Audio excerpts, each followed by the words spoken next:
はいどうも、いつきんです。本日は明日実装予定のエルビラ、こちらのね、性能が公開されましたので、紹介をしていこうかなと思います。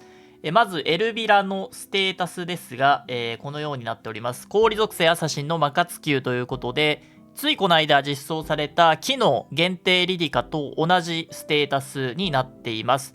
プラスですね、効果抵抗率が 30% 上がっているんですけど、こちらは後で紹介するパッシブスキルによる効果抵抗補正がかかっております。で、刻印集中も効果抵抗率っていうことで、これはね、突した方が、強くなる英雄かなっていう感じを、スキルを見ると、感じると思いますので、性能の方を見ていきたいと思います。まずはスキル2からですね、パッシブスキルになります。効果抵抗率が最大で 50% アップ、さらに攻撃時クリティカルが発生しない状態になります。自身が不死状態の場合、敵の闘志の獲得量を 100% ダウン。自身のターンにスキル1を使用した後、自身が不死状態であれば追加で殲滅を発動するとなっております。追加スキルの殲滅については、全体攻撃でまやかしを付与。まやかしはルアが持っているやつですね。相手が動いた後にダメージを受けるというもので、結構ね、まやかし強いんですよね。じわじわ削られていくので、これはかなりいいスキルだと思います。で、何よりもですね、初の投資メタスキル。もうついにね、来ちゃいましたね。今までいなかったんで、もう野放し状態。最近は特に闇ユピネとかの登場で、投資が溜まってしまうと手がつけられないっていうことが多かったんですが、エルビラを使うことで獲得量をゼロにすることができると。スキルにある通り、不死状態でのみ効果が発動するので、不死が解除されないように効果抵抗率を上げる必要が出てきます。追加スキル持ちなんですけれども、珍しくですね、このパッシブ効果によって光チェルミアに不利にならないようになっているので、その辺も使いやすい一因かなと思います。続いてスキル3、こちらが不死付与スキルとなっています。敵単体を攻撃し、強化効果を全て解除した後、回復負荷を2ターン付与して、不死を3ターンの間付与するとなっています。さらに対象の防御力貫通ということで、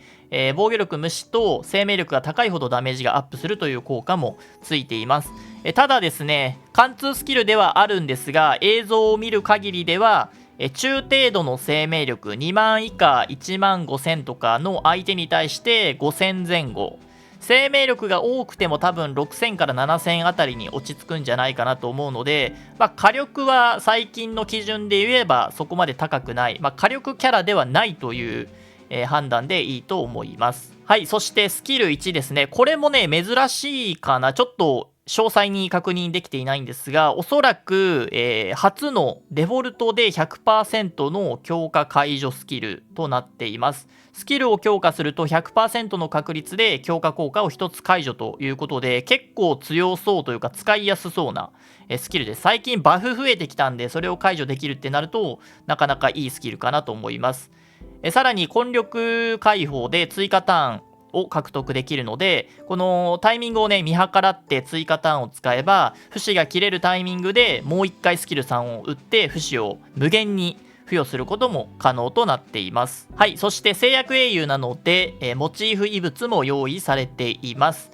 効果抵抗率が最大で 30% アップし、スキル1以外のスキルで攻撃後クリティカルが発生しなかった場合、敵の根力を最大20除去するとなっています。珍しいっちゃ珍しいんですが、最近で言うと効果抵抗の異物2枚目ですね、アサシン専用の効果抵抗を上げる異物第2弾ということで、こっちの方はサポート寄りの性能で非クリティカルの時だけ効果が出るので、使える英雄はそんなに多くはないかなと思うんですけど、例えばアサシンで効果抵抗率を何とかして上げたいっていうのであれば、汎用性はある異物なのかなという感じがします。はい、というわけで初めての投資メタキャラということで、エルビラさん見た目もめちゃくちゃ良くて、僕個人的に好きなのがバトル画面の SD キャラっていうんですかね、あの時の構えのポーズ、足を片足上げているポーズめちゃくちゃ好きなんですけど、これ結構デザイン的にも好きな人めちゃくちゃ多そうな感じがしますね。で、性能については、もちろんですね、パッシブで闘志をメタれるので、めちゃくちゃ強い必須級のキャラかなとは思うんですけれども、スキル構成見る感じでは闘技場とか GVG だとやっぱり火力がなさすぎてめちゃくちゃ時間がかかってしまうんで、それだったらもっとお手軽にね、倒せるキャラもいっぱいいますので、適性としてはやっぱり RTA 向きかなと思います。まやかしとか防御力無視のスキルがあるので RTA での長期戦になると累計ダメージっていうのはものすごいことになってくるので、エルビラさんはかなり RTA に向けた、もちろんね投資メタなんで、そういう流れになっていると思います。で、投資メタに関しては多分これからですね、そうそう増えないと思います。本当に年単位のレベルで増えないと思うので、ここで一旦取っとかないと、制約英雄なんでね、限定でもないので、一応ストーリー召喚に追加されれば引けるんですけど、3ヶ月以上かなかかるので、なんとかね、ここで1体は引いといた方が戦いやすくなると思います。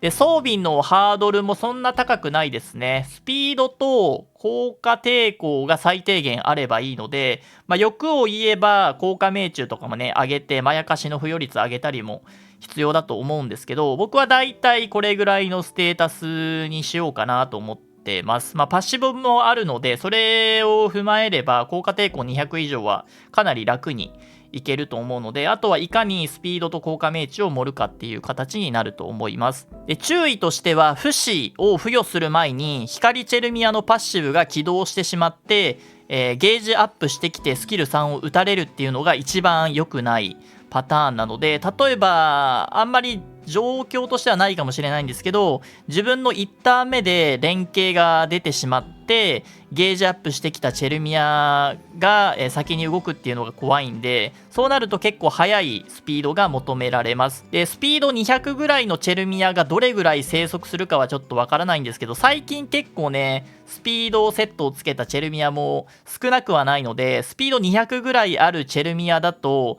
下手をすると追い抜かれるので、スピードがだいたいエルビラ250から60ぐらいないと追い抜かれてしまう状況も出てくると思います。で、直接火力というよりかはじわじわ削っていくタイプなので、僕もこういうキャラめっちゃ好きなんですけど、こういうキャラね好きな人かなり多いかなと思うので嬉しいんじゃないかなと思います。で、エルビラの古代遺物についてはモチーフ遺物で効果抵抗率の底上げももちろん、想定されていると思うんですけど、限定リディカの誘惑する花、これもね妨害にはもってこいですね。アクションゲージを下げれる可能性もあるので、こっちもまだね間に合うんで、今のうちにもう1枚誘惑する花引いてもいいかもしれないですね。僕重ねちゃったので1枚予備で持っててもよかったかもしれないですね。なので効果抵抗を上げる遺物か誘惑する花で妨害するか、単純に効果命中を上げるだけならアラバストロンとかでもいいかなとは思うんですけど、いろいろエルビラの遺物は考えられるかなと思います。で、ちょっとリスクもあるとは思うんですけど、もともとエルビラスピードが速くなってしまうので、不死の切れるターンっていうのがちょっと速くなってしまうんですけど、もうそれ諦めて、もうあえてねリアルシをつけて追加ターン取りまくって回転率上げるっていう戦い方でもいいかもしれません。はい、というわけでエルビラさんいかがですかね。もう見た目はもう100点満点かなと思うんですけど、性能もやっぱりね今までにいない投資メタなので、性能も今のところ100点満点かなと思うんですけれども、もちろんねこれは引いた方がいいと思います。ちょっと限定キャラ2連発でしおりがない人が多いとは思うんですが、RTA する人だったら今取っとかないとしばらくね引けないので、ここで1体頑張ってね引いといた方がいいかもしれません。はい、というわけで皆さんの感想もお待ちしてますので、お気軽にコメント欄にお書きください。というわけで今回の動画は以上となります。ご視聴いただきありがとうございました。